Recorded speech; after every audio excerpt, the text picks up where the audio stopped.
The budget battle continues at the state capitol. Lawmakers say they are close to reaching an agreement. Here's Scott Mitchell with today's Your Vote Counts. Well, we've been hearing for a long time we're about to get a budget deal. It depends on if you're in the cheap seats or in the suites, right? Yeah. Okay. For you guys that are running things with the governor, all right, are we about to have a budget deal for 2010, which ends in July? But before we get to next year's budget, we got to fix this one, right? Well, that's exactly right. We have to finish up and plug the holes in the FY10 budget before we get to the FY11 budget, which begins on July 1st. I would say that we are very, very close to having a budget deal. Expected it really to be announced yesterday, but there were a few snags, a few hang-ups. I expect perhaps it'll be announced later today or tomorrow. Obviously, we're running short on days in the month of February. We have next week to move bills through the process and ultimately to the governor's office. This deal should protect core critical areas in public health and safety and transportation and also in education. I'm most proud of the fact, by the way, that we will effectively avoid any highway patrol furloughs. Okay, so keep buying those radar detectors. Now,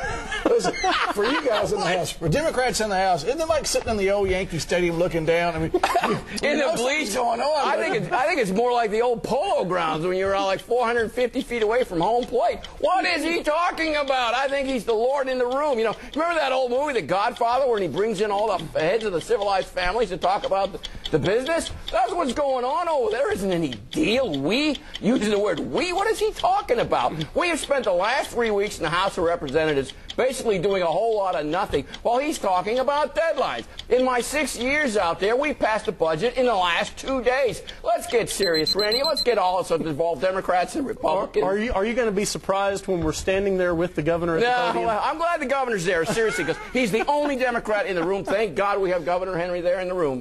Because Guido and the gang over here, we're not invited. Okay. Year one stimulus. Yes. We're looking back. We're at the 1 year anniversary of the stimulus bill. Federally, was it a good deal?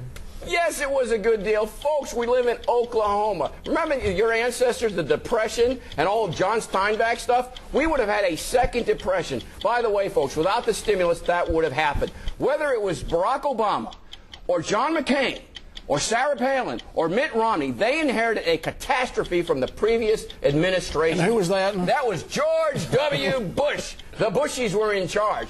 Anyway, we created over 16,000 jobs in Oklahoma, and yesterday in Tulsa they got an award of over $50 million to fix over 76 bridges in Oklahoma. That was a direct result of this stimulus package. And the president's approval rating is all-time low, so put it together for us.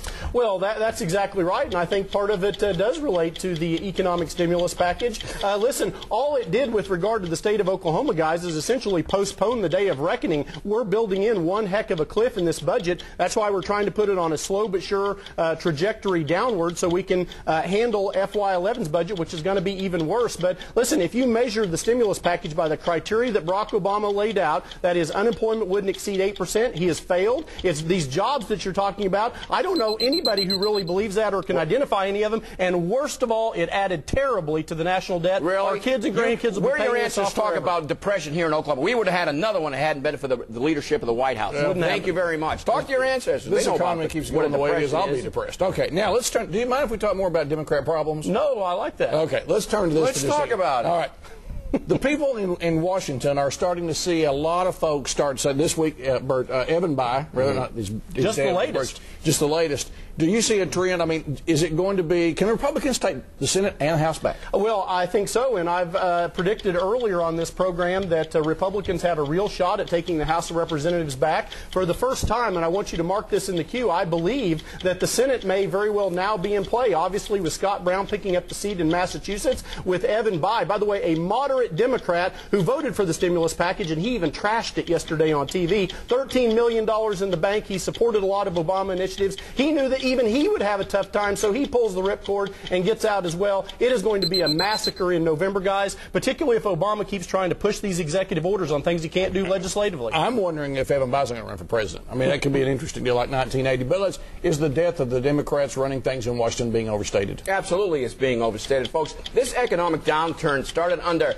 George W. Bush. For 8 years, they protected the wealthy and the rich. They overspent by trillions. They gave tax breaks to the rich, and they inherited, again, I go back to this, whether it was Barack Obama or John McCain, they would have inherited this same problem. My suggestion to Democrats in Washington, take control. The cloture rule in the Senate, close it down, make it 50 votes, or challenge the do-nothing obstructionist Republicans in the Senate, go after their bluff, run those bills, and if they stop it, it's their fault, not the Democrats. You can keep blaming George Bush all day long. Damn right I do. But Absolutely. Barack Obama owns this now. Really, and the whole time that Reagan and Bush were in the White House, they keep talking about Jimmy Carter some 33 years later. Yeah, that's all they do is they blame Democrats for everything, yet they protect the wealthy and the well-to-do. You seem a little worked up today. Okay, well, he is because, well, it's almost Friday. All right, my question is, what's important on your plate right now that we need to talk about? Well, I want to congratulate the Speaker and the leadership of the House, which my friend over here is a part of it. We got 3 bills coming up next week. They're going to be heard